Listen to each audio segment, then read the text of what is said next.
The story you're about to hear is a work of fiction. My name is Igor Vladimirovich Sokolov.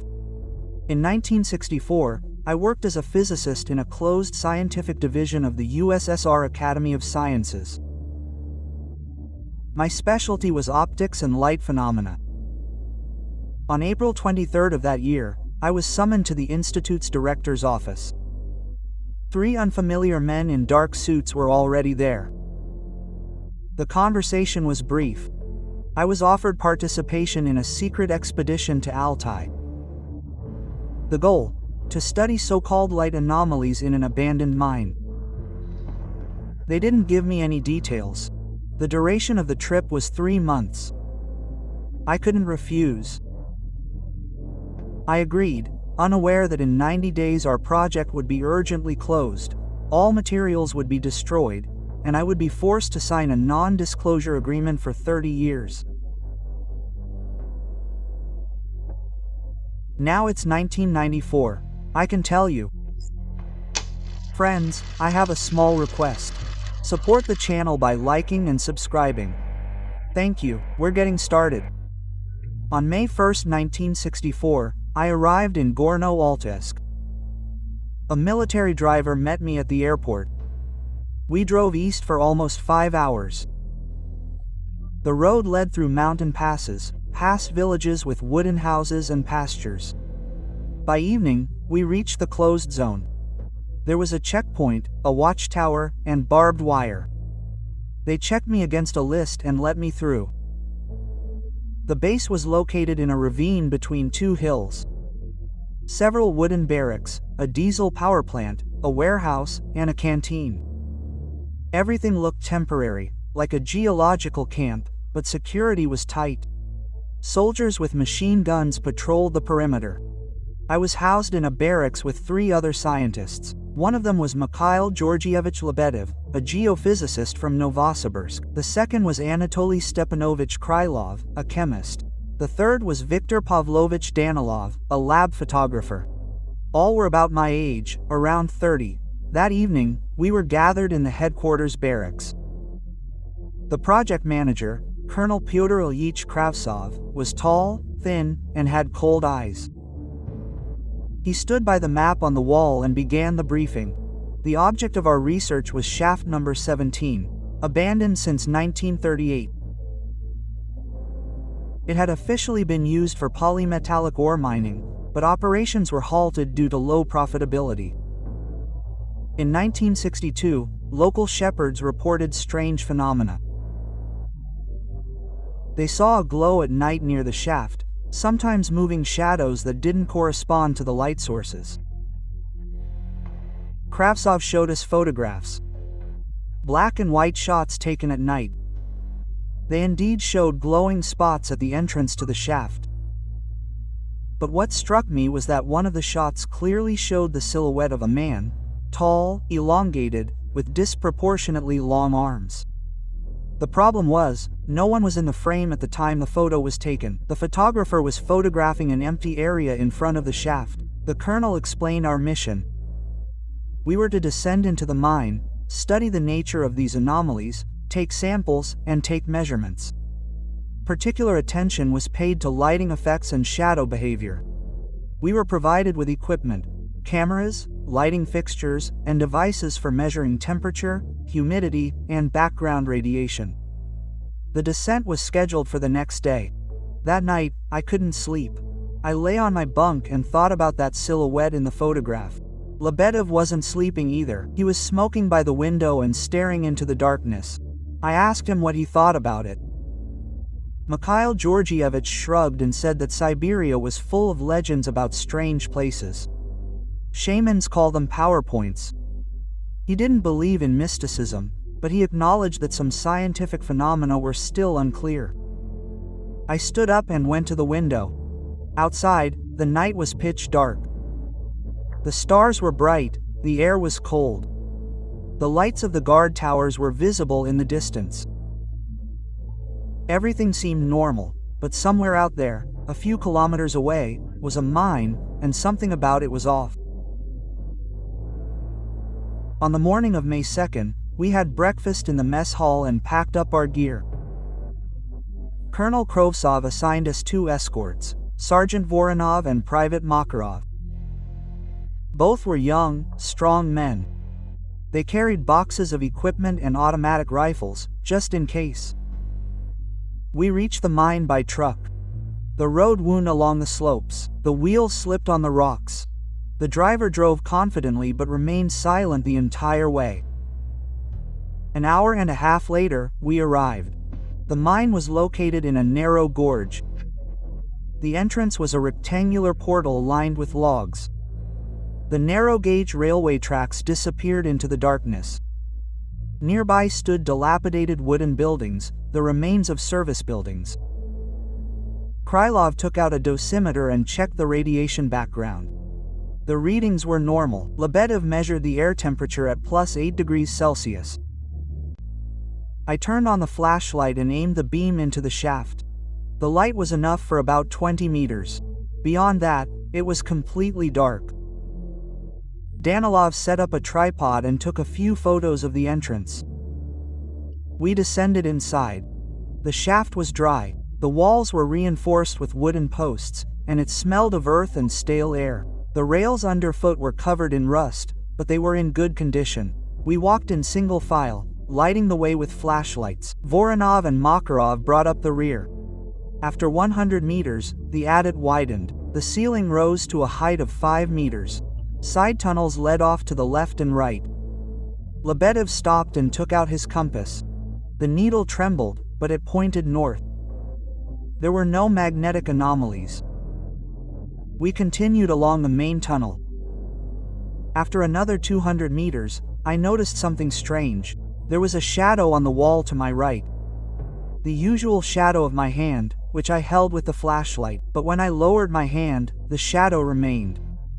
I froze and called the others. Everyone stopped and looked at the wall. The shadow didn't move.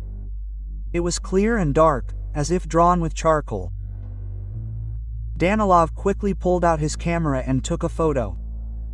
Krylov walked up to the wall and ran his hand over the surface. The stone was cold and dry, with no traces of paint or charcoal. Lebedev assumed it was a natural formation, perhaps traces of mineral oxidation. But I saw the shadow form. It originated from my hand and remained when the light source shifted. We continued on. After 50 meters, we discovered another shadow. Then 2 more. They all looked like imprints of hands, feet, human figures. Some were blurry, others crystal clear. Danilov photographed each one. Voronov and Makarov were silent, but I saw them exchange glances. At a depth of about 700 meters, the tunnel ended. A large chamber opened before us, almost circular, about 20 meters in diameter. The ceiling was lost in darkness. The floor was smooth, as if it had been artificially leveled. And shadows lay across the entire surface, dozens of them. They overlapped each other, forming a complex pattern. Figures of people, animals, incomprehensible shapes. I pointed the flashlight upward. The beam of light penetrated into the darkness but didn't reach the ceiling. The cell was very high. Lebedev whistled. The echoing sound was strange. It didn't reflect off the walls, but was absorbed, as if something there was soaking up the sound. We stood in the center of the cell. Shadows surrounded us on all sides. And then I noticed they began to move. At first I thought it was a trick of the light, but no, the shadows were actually moving. Slowly, almost imperceptibly, but they were moving. One of the figures, resembling a man with outstretched arms, shifted to the left. Another, resembling an animal, crawled toward the wall. The movement was smooth, like liquid on an inclined surface. Danilov dropped the camera. It fell onto the stones with a dull thud. Voronov cursed and raised his machine gun. Makarov retreated toward the exit. Lebedev grabbed my shoulder. His hand was shaking. Wing stood motionless, staring at the shadows. I tried to remain calm, turned on the second flashlight, and aimed both beams at the floor. The shadows didn't disappear. They continued to move, ignoring the light. This defied all the laws of physics. A shadow is the absence of light. It cannot exist without the source that casts it. But here, the shadows were independent objects. Lebedev suggested we go back. I agreed. We quickly gathered our equipment. Danilov picked up the cameras and checked them. The lens was undamaged. We headed toward the exit of the chamber. The shadows parted, literally moved aside, clearing the way for us. The return climb up the tunnel took about an hour. No one spoke. Everyone was thinking about what they had seen. When we emerged on the surface, the sun was already setting in the west. The air seemed incredibly fresh and clean. I took a deep breath and felt the tension ease a little. They were already waiting for us at the camp. Colonel Krovtsov met us at the headquarters barracks. We told him everything we had seen. He listened silently, nodding occasionally. When we finished, he ordered Danilov to develop the films immediately. The results had to be ready by morning. That evening, I couldn't eat. I sat in the dining room, drank tea, and thought about the shadows. Krylov was theorizing. He suggested that there was an unknown substance in the mine that interacted with light in an unusual way. Perhaps some form of plasma or gas. Lebedev disagreed. In his opinion, it was a rare geophysical phenomenon related to magnetic fields. I disagreed with both. What we saw was too organized. The shadows moved with purpose, as if reacting to us. That night, I lay in the barracks and stared at the ceiling. Krylov snored through the wall. Lebedev tossed and turned on his bunk. Danilov sat by the window and smoked. I asked him what he thought. Viktor Pavlovich paused, then said quietly. He'd been taking photographs for 20 years, shooting portraits, landscapes, scientific experiments, but he'd never seen anything appear on film that wasn't there in reality, or, conversely, reality not reflected on film. I didn't understand what he meant. Danilov stubbed out his cigarette and explained. There were two types of shadows in the camera. Some we saw with our own eyes, others would only appear in photographs. He didn't know where this certainty came from, but he felt it, as if something was telling him from within. I felt cold. I pulled the blanket up to my chin and closed my eyes, but sleep wouldn't come. Images of shifting shadows, a dark chamber, a strange echo that was swallowed up by the darkness swirled in my head. Somewhere underground, 700 meters below the surface, there was a room where the laws of light didn't work as they should. On the morning of May 3rd, Danilov brought the photographs. We gathered in the headquarters barracks. Colonel Krovtsov laid the photographs out on the table. I took the first photograph, the entrance to the mine. Everything as usual, a wooden portal, rails, stones. The second photograph, the beginning of the tunnel, nothing out of the ordinary either. The third, the first shadow on the wall. I brought the photograph closer to my eyes.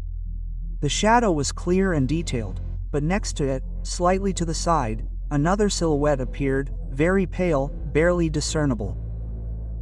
The figure of a man standing with his back to the camera. I handed the photograph to Krylov. Anatoly Stepanovich frowned, held the photograph up to the light, and confirmed. There really was a second silhouette in the photograph. Lebedev took the next photograph. There were 3 additional silhouettes. All pale, blurry, as if superimposed on the main image. Danilov remained silent. He knew it was impossible.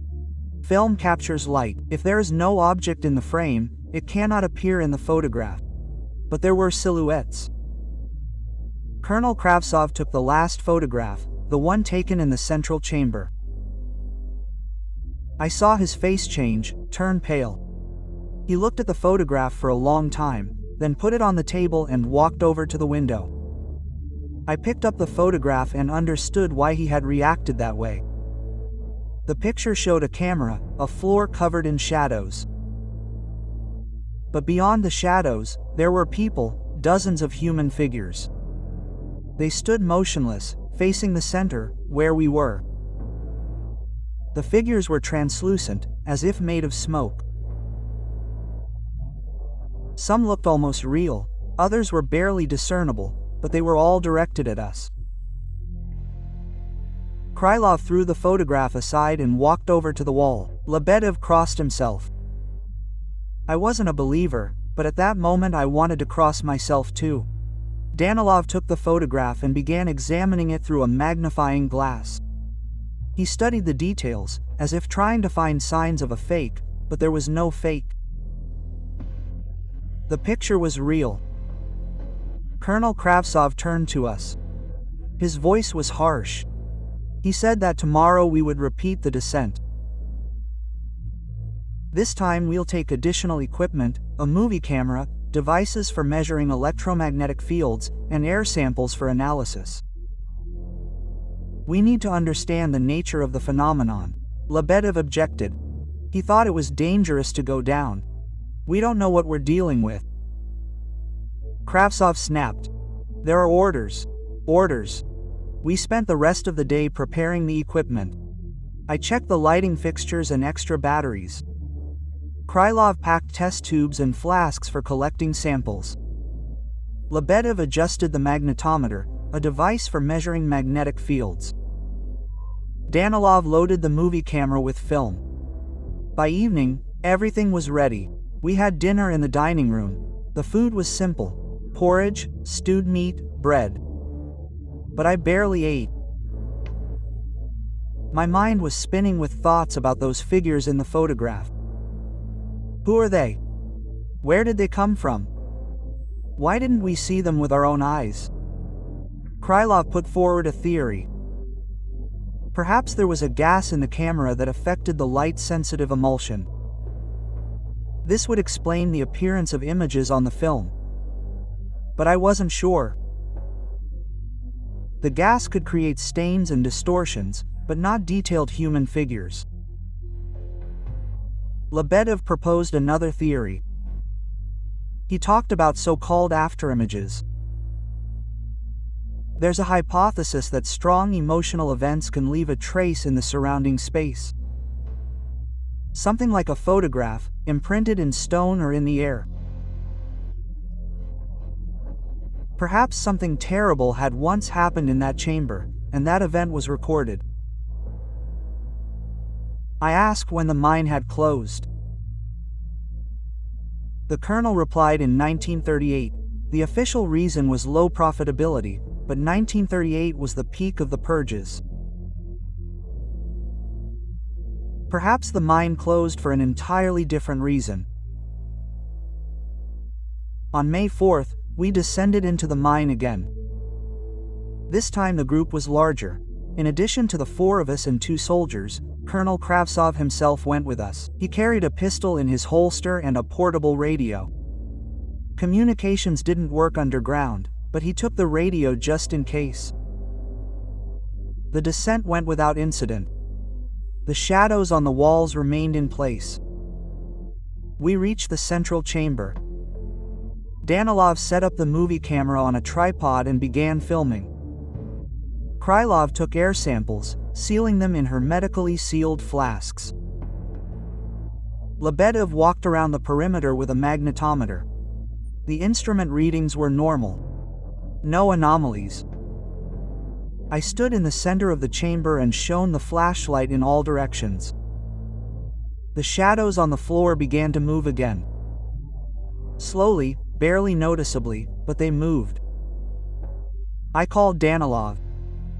Viktor Pavlovich pointed the camera at the floor and filmed. The camera hummed quietly, recording what was happening. Colonel Kravtsov approached the wall. He ran his hand along the stone, as if searching for something. Then he stopped at one of the side tunnels. I hadn't noticed it before, a narrow opening, almost invisible in the darkness. Kravtsov pointed the flashlight there. The tunnel went deeper at a slight angle. Pyotr Ilyich glanced back at us and nodded, "Let's go." We squeezed through the hole. It was narrow, about 1.5 meters wide. The walls were uneven, as if the tunnel had been cut by hand. After 30 meters, the hole widened. We emerged into another chamber. It was smaller than the previous one, about 10 meters in diameter. And there was something new here. On the wall, directly opposite the entrance, were symbols carved, deep grooves in the stone, forming a complex pattern. I walked closer. The symbols didn't resemble Cyrillic or Latin. They looked more like runes or ancient pictograms. Lebedev took out a notebook and began sketching them. Krylov took photographs, Danilov filmed. Colonel Kravtsov was silent. He stood in front of the wall and looked at the symbols. Then he spoke quietly. He had seen similar ones before in a closed NKVD archive, in a file dated 1937. The file concerned a group of geologists who had been working in the area. They found a cave with similar symbols. All the members of that expedition had disappeared. I felt a chill down my spine and asked what the symbols meant. Kravtsov shook his head. There was no transcript in the file, only copies of the drawings and the interrogation report of one of the geologists who had returned. He claimed the symbols were a warning, not to touch them, that something was watching them. Voronov and Makarov exchanged glances. I saw they were tense, their machine guns clutched tightly in their hands. Lebedev finished his sketch and put his notebook away. Krylov took a rock sample, scraping off a bit of rock near one of the symbols. Danilov continued filming. Then something happened that made us flee. From the depths of the tunnel where we had come, a sound came. Footsteps. Slow, heavy steps. Someone was walking across the rocks. We froze. The colonel drew his pistol. Voronov and Makarov turned toward the exit, aiming their flashlights and weapons in that direction. The footsteps were approaching, but there was no one in the light of the flashlights. The tunnel was empty. The sound came from nowhere. Kravtsov fired. The roar of the shot was deafening. The bullet hit the tunnel wall, causing sparks. The footsteps stopped. Silence fell. Then the footsteps resumed. This time they were faster, as if someone was running towards us. The colonel gave the order to retreat. We rushed to the exit. Danilov grabbed the camera and the rest of the equipment. We burst into the central chamber and ran towards the main tunnel. Behind us, the footsteps grew louder, many footsteps, as if a whole crowd was chasing us. We ran along the tunnel, stumbling over the rails. The flashlights bounced in our hands, the light darting along the walls. The shadows around us moved, stretching, as if trying to grab us. I heard Lebedev's heavy breathing behind me. Krylov's shoulder hit a wooden post. It cracked, but held.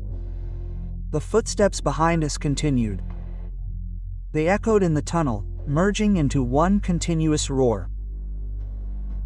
I didn't turn around, didn't want to see what or who was behind us.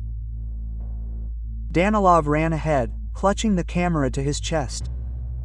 Colonel Kravtsov was to my right. His face was pale, but he remained in control. Voronov and Makarov brought up the rear, periodically glancing back. The barrels of their machine guns were pointed into the darkness. The exit appeared suddenly. A rectangle of light blindingly bright after the darkness of the tunnel. We jumped out, almost falling. I tripped on a stone but kept my footing. I turned around. The shaft yawned like a black abyss. The footsteps inside faded. Silence. We stood there, breathing heavily. Krylov rested his hands on his knees, trying to catch his breath. Lebedev wiped the sweat from his forehead. Danilov was checking the camera, kissing it. Voronov and Makarov held their machine guns at the ready, keeping an eye on the entrance. Colonel Kravtsov approached the shaft, stood 2 meters from the portal, peering into the darkness. I approached him and asked what it was. Pyotr Ilyich was silent, then said quietly. He didn't know, but now he understood, why the mine was closed in '38 and why all archival files on this site were classified. We returned to the camp. The colonel immediately transmitted a report to Moscow over a secure line. By evening, the answer came. All work was temporarily suspended, awaiting further instructions. We were forbidden to leave the base. The soldiers increased security. That night, I couldn't sleep. I lay on my bunk and listened to the sounds of the night. The wind rustled in the treetops. Somewhere in the distance, a dog barked. Normal sounds, but after the mine, even they seemed ominous. Danilov developed the film from the movie camera. On the morning of May 5th, we reviewed the footage. The colonel got out a projector. We gathered in a darkened room. Frames flickered on a white sheet. The first part of the footage was normal. The central camera, shadows on the floor. We walk around the perimeter, working with equipment, then footage from the second camera. A wall with symbols, close-up ancient signs. Everything as usual. And then something we hadn't seen appeared in the footage. When the camera was pointed at the tunnel from which the footsteps were coming, figures appeared in the frame, the same translucent silhouettes from the photographs. But now they moved slowly, awkwardly, like people who had forgotten how to walk. They were walking straight toward the camera. There were many figures, dozens. They filled the tunnel, advancing like a wave. Some were almost real. Faces and clothing were visible. Others resembled black spots, only vaguely resembling people. They all stretched their hands forward. Then the frame jerked. This Danilov grabbed the camera and ran. Blurred images flickered on the screen. Walls, ceiling, floor. Our running figures. And behind us, in the last frames before the exit, a mass of moving shadows was visible. They filled the entire tunnel, reaching out to us, almost catching up. The recording ended. The room was silent. Krylov was breathing heavily. Lebedev looked at the floor. Voronov and Makarov were pale.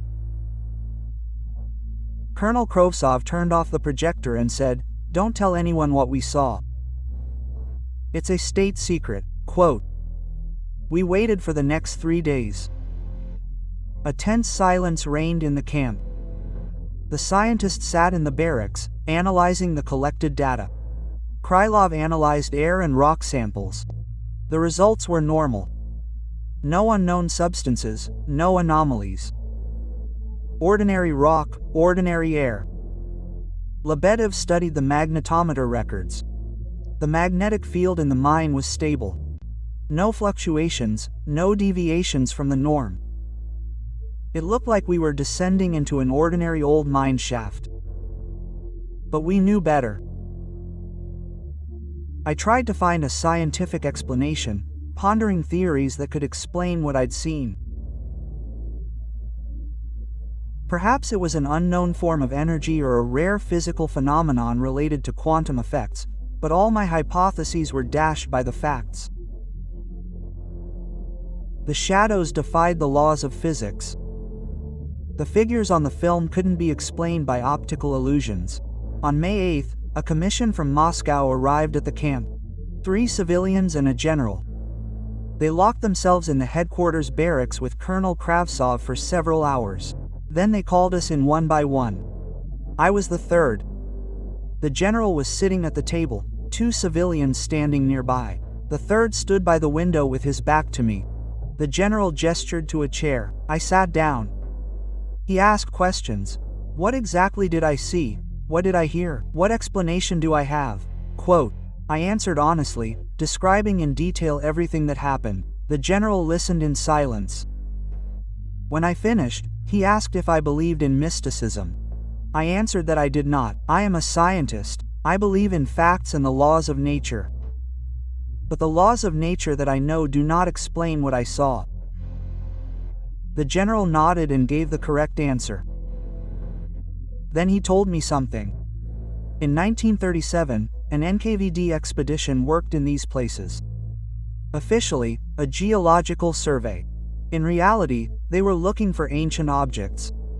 Stalin was interested in mysticism, the occult, although he did not admit it publicly. The group discovered a cave with symbols, the same as we saw. They tried to study it. 3 returned mad, the rest disappeared. The case was classified. The area was declared closed. Mine number 17 was closed under the pretext of unprofitability, in fact, so that people would not go there. But in 60 on the second day, the shepherds saw a glow. Rumors began to circulate. They had to send a new expedition. Us. The general fell silent. The man at the window turned. I recognized him. It was academician Semyonov, a famous theoretical physicist. He worked on secret projects. His name was mentioned in narrow circles. Semyonov approached the table, put a folder in front of me, and said, "Open it." I opened it. Inside were photographs, the very same symbols we had seen on the wall. But the pictures were taken in a different place. I recognized the location, the Black Sea, the region of ancient Greek colonies. Under the photographs were more sheets. Symbols from Central Asia, from Karelia, from Yakutia. All the same. Semyonov explained, such symbols were found throughout the Soviet Union in different regions, unconnected to each other, always in underground cavities, always accompanied by anomalous phenomena. Light effects, moving shadows, voices, people disappearing. There's no single theory. There are only facts. And they all point to one thing. These symbols were created a long time ago, long before the civilizations we know. I asked, by whom? The academic shrugged. We don't know. Maybe by some ancient culture about which there's no written record. Maybe by something else. But symbols aren't the main thing. The main thing is that they work. Academician Semyonov continued, symbols aren't just drawings, they're technology. They interact with reality in ways we don't yet understand. They create zones where the laws of physics operate differently. Shadows gain independence. Light behaves strangely. Time can flow differently. In 1953, there was an attempt to use one of these zones. A facility in Karelia. The military tried to set up a research facility there. A month later, the project was shut down. 3 scientists died of heart attacks. The rest refused to continue work. The facility was sealed with concrete. I listened and felt the hair on the back of my neck stand on end. I asked what would happen to our mine now. The general replied, the facility will be mothballed, the entrance will be walled up, the area will be fenced off. The zone will be closed to visitors forever. All materials and expeditions will be classified. Photographs, film, recordings, everything will be destroyed. Quote, I tried to object, but this is a scientific discovery. We must study it, understand how it works. The academic shook his head. We tried for 30 years. The result is always the same: deaths, disappearances, insanity. These zones are dangerous. We are not ready to work with them. Maybe in 100 years, maybe never. They let me go. I left the barracks. The sun was shining brightly, the birds were singing. Everything was ordinary, but I knew that a few kilometers from here, underground, there was a place where reality was distorted, where shadows lived their own lives, where figures that were not there appeared on film. On May 10th, they gathered us all together. Colonel Krovtsov read out the order. The project is closed. All participants sign non-disclosure agreements for 30 years. Violation is punishable by imprisonment. We signed. There was no choice. The next day, we were taken out of the camp. I looked back for the last time at the gorge where the mine was located. The entrance was already being walled up. Soldiers were laying concrete blocks, mixing mortar. By evening, there was no trace of the portal. Only a gray wall and a sign, entry prohibited to military facility. I was returned to Moscow. I continued working at the institute, studied optics, wrote articles, and defended my doctorate. Life returned to normal, but sometimes at night I woke up in a cold sweat. I dreamed of a dark cell, shadows on the floor, figures, reaching hands, footsteps in an empty tunnel. I tried to find information, went to libraries, studied old books, looked for mentions of similar symbols. I found several. In ancient texts, various peoples have legends about signs that open a door. The door to where is not specified. Some shamanic traditions speak of places of power, where the boundary between worlds is thin. Krylov died in 1972, a heart attack. He was 44. Lebedev drank himself to death and lost his job. I visited him once. He lived in a communal apartment, drank cheap wine. He recognized me and asked if I saw them. "Who?" I asked. He pointed to the corner of the room. "There they are, standing there, always standing, looking at me." I didn't see anything. But Mikhail did. Danilov emigrated in 1989. When the borders opened, he went to America, sent one letter, wrote that he was trying to forget that he had gone as far away as possible, but still sometimes sees them in photographs. Silhouettes, where they shouldn't be. Colonel Krovtsov rose to the rank of general, then retired. I met him by chance on the street in 1992. We drank coffee, talked about trivial things. Before parting, he said quietly, regretting that he had agreed. I thought about it, and answered honestly. I don't know. 30 years have passed. The non-disclosure agreement has expired. I can tell you, but who cares? The Soviet Union collapsed. The KGB archives are partially open, but many files have been destroyed. Project Twilight is not mentioned in public documents. Officially, it never existed. I tried to find the camp, going to Алтае twice, in 1993 and 1994. I found the approximate location, but there was nothing left. The barracks had been dismantled, not even the foundations.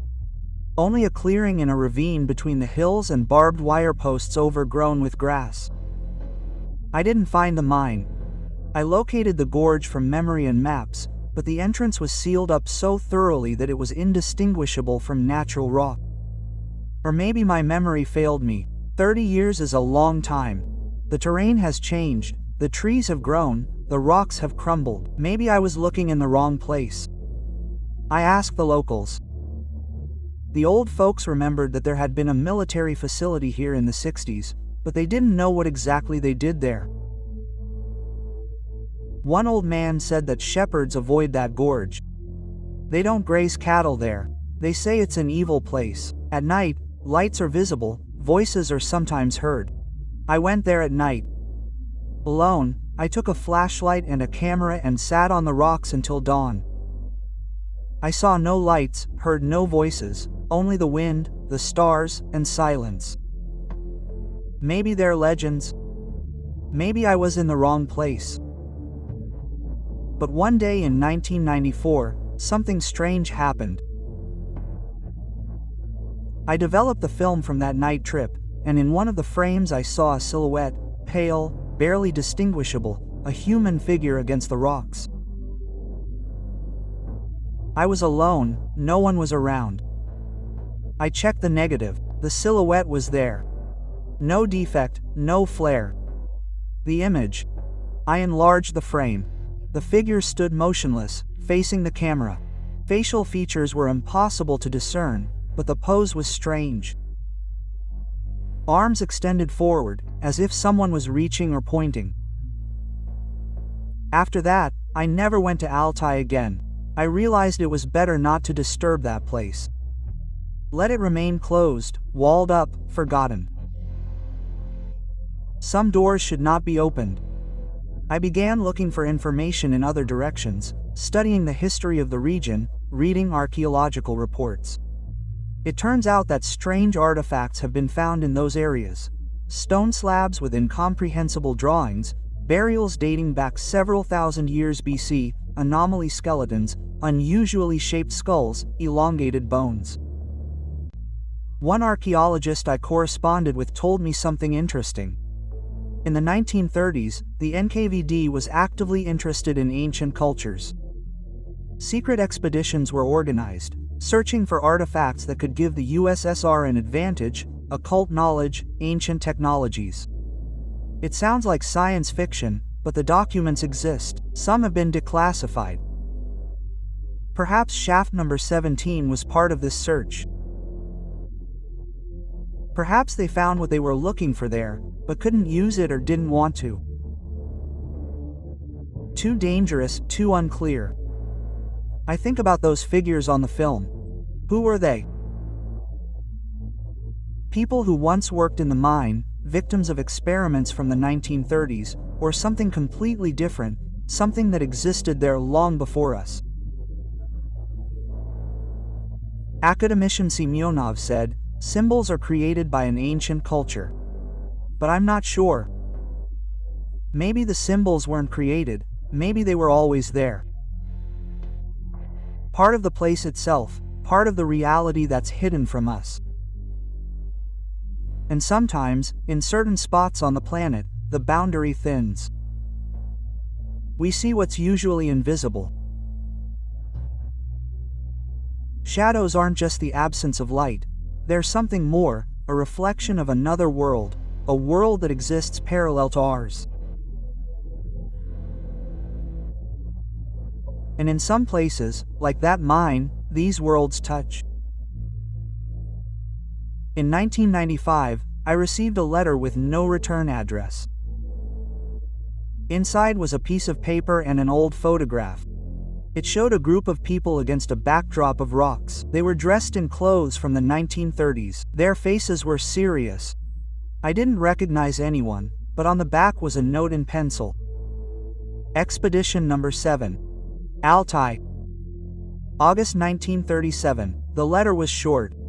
The author introduced himself as a former KGB archivist. He had found my articles on optics and figured out that I had participated in the 1964 project. He wanted to pass on the information before he died. The text continued. Expedition number 7 set off for Алтае in August of 37. Objective: to search for ancient objects of scientific value.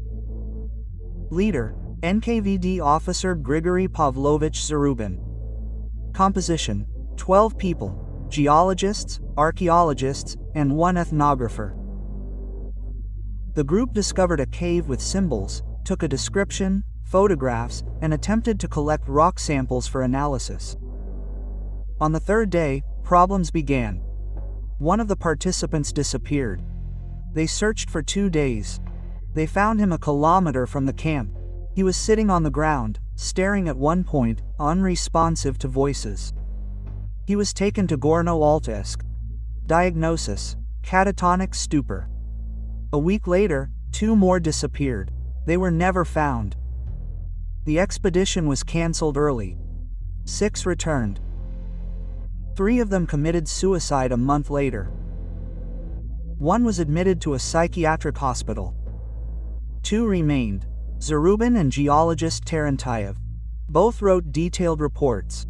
Both claimed the same thing. There weren't just symbols in the cave, there was a presence. They felt they were being watched. They heard whispers, even though no one was around. They saw shadows moving against the light. The last photographs taken in the cave revealed figures, human-like, but irregular, elongated, with long arms and strange proportions. Zarubin was transferred to another department. Tarantayev disappeared in 39, likely a victim of the purges. The case was closed. They didn't mothball the cave. They simply declared the area off limits to visitors, set up a few guard posts, then removed them a year later. They decided that if the place was truly dangerous, people would avoid it on their own. The author of the letter wrote that he had read both reports. Then the files disappeared from the archive. Someone confiscated them. It's unknown exactly when. Perhaps in the 1950s, perhaps later. All that remained were copies of the inventories and one photograph, which he attached to the letter.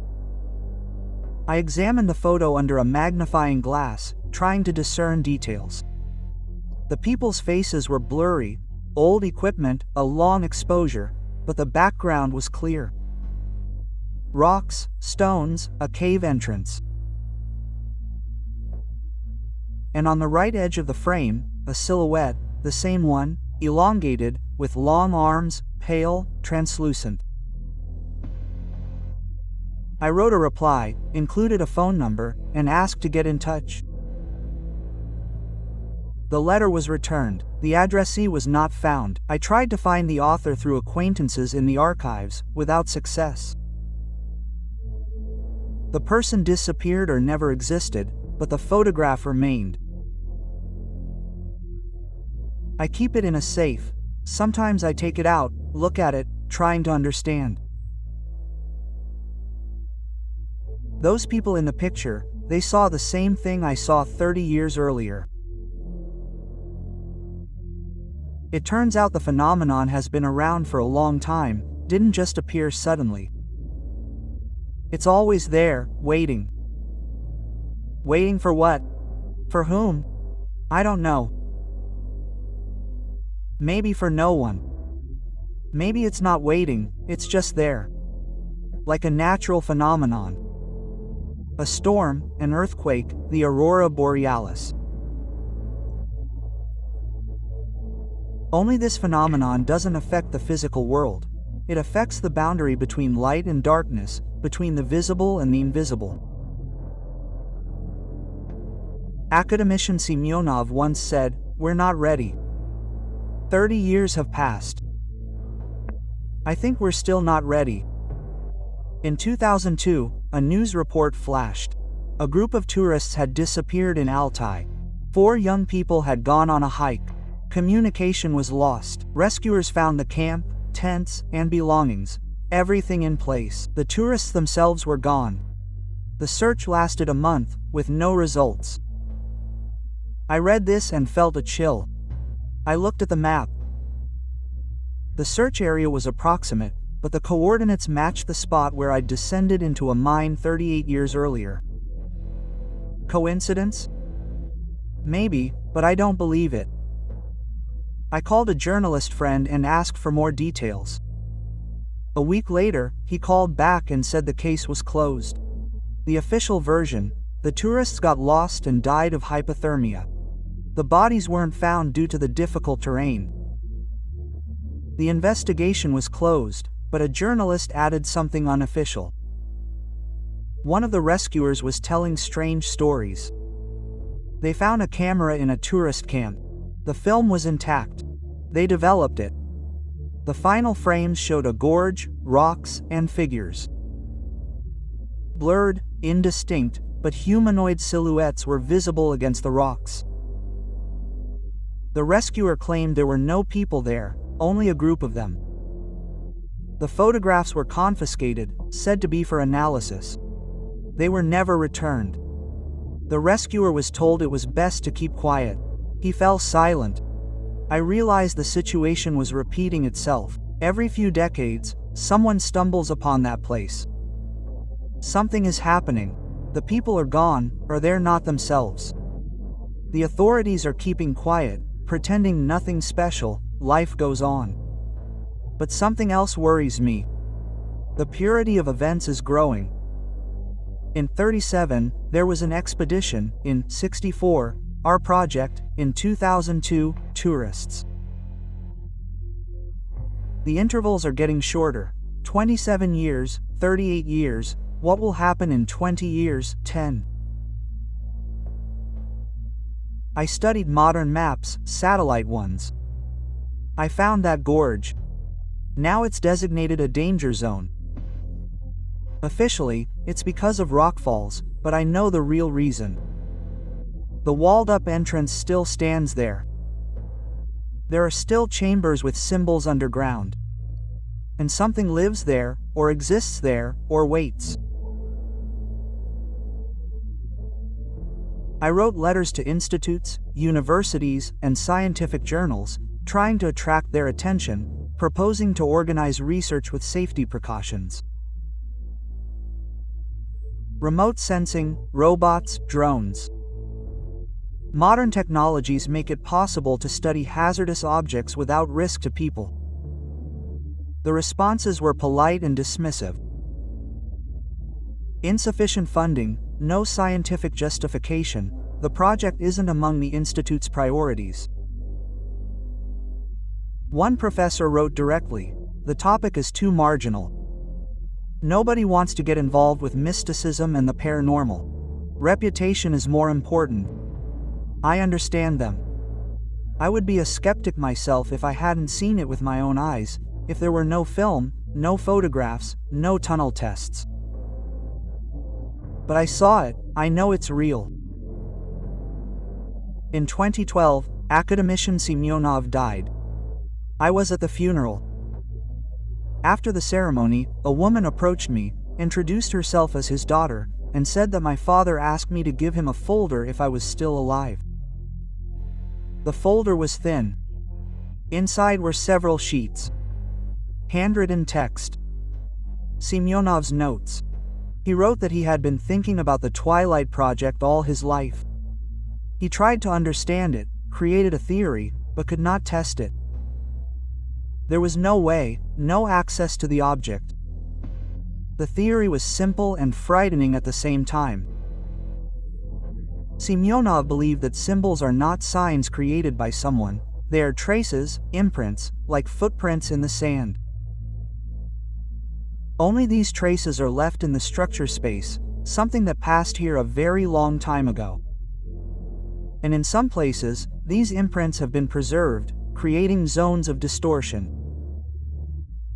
Semyonov wrote further, if his theory is correct, then shadows are not hallucinations or optical illusions, they are real objects, imprints of creatures that were here millions of years ago, or thousands, or yesterday.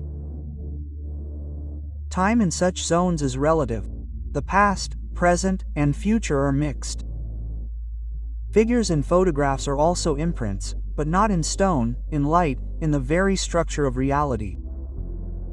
Photographic film captures not only visible radiation, it is sensitive to any influence on the light-sensitive emulsion. And if space is distorted, the emulsion records this distortion in the form of images. The academician wondered whether these zones could be used for something useful. He thought that theoretically, yes, if we learn to control the process, if we understand the mechanism. But for now, we are blind, like primitive people before a fire, we see the phenomenon, but do not understand the essence. The last paragraph of the notes was personal. Semyonov wrote that he didn't regret his decision to close the project. Humanity isn't ready yet. Perhaps in 100 years, perhaps in 1,000, or maybe never. Some knowledge is dangerous. Some doors are best left unopened. I finished reading and closed the folder. I sat for a long time, looking out the window. It was raining outside. An ordinary autumn rain, a gray sky, wet trees, puddles on the asphalt. A familiar world, understandable, safe. But I know that somewhere underground there are places where this world thins, where you can see what is usually hidden. And this is frightening, because we don't know what's beyond, what casts the shadows, what left those traces. I'm 79 now. I understand that time is short. I want to leave this story behind. Let it be written down. Let someone read it someday. And if they find that place again, they will be careful. I don't know what the Twilight Laboratory really is. Was this a scientific project, or have we stumbled upon something that existed long before us? Were those experiments in the 1930s an attempt to utilize what they'd discovered, or simply the stupidity of people who didn't understand what they were dealing with? Shaft number 17 is now sealed, but that doesn't mean the phenomenon has disappeared. It's there, under tons of concrete and stone, waiting, or simply existing outside of time, beyond our understanding. Sometimes I wonder about those figures, what they were like in life. Were they even alive in our understanding, or is this something entirely different, a form of existence we can't comprehend? Danilov wrote to me from America. His last letter arrived in 2005. He told me he'd found similar symbols in a Native American museum. Petroglyphs from Arizona, dated around 1000 BC. The same patterns, the same symbols. So the phenomenon isn't local, it's global. How many such places are there on the planet? Tens, hundreds, maybe thousands, all active or dormant, waiting for someone to stumble upon them and wake them. I keep all the materials, photographs, letters, Semyonov's notes in a metal box, in a safe.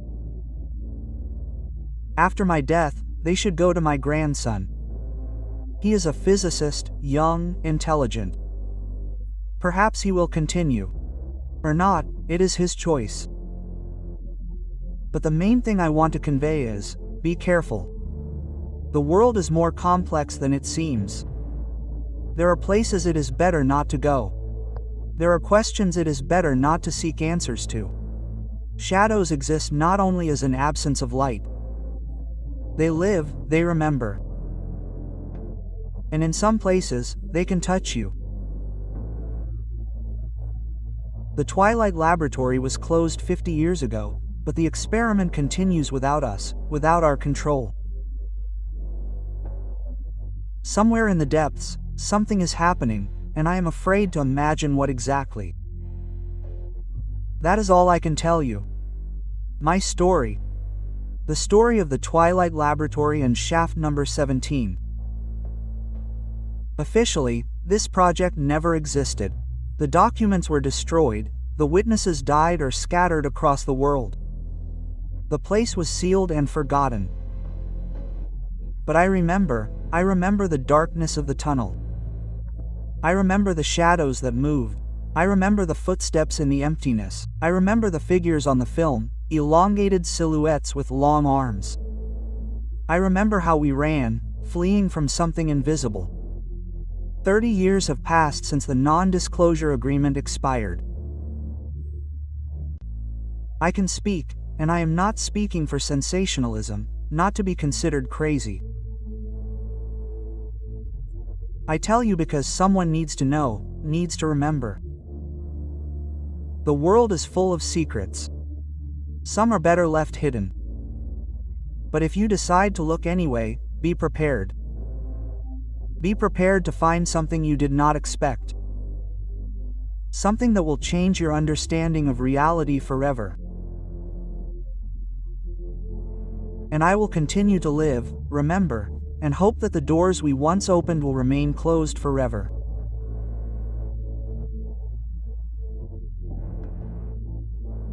Igor Vladimirovich Sokolov, Moscow, 1994. Please note that this narrative is a work of fiction in the genre of war horror and alternative history. All events, characters, organizations, and locations are entirely fictitious. Any resemblance to actual persons, events, or locations is purely coincidental. This narrative is created for entertainment purposes only.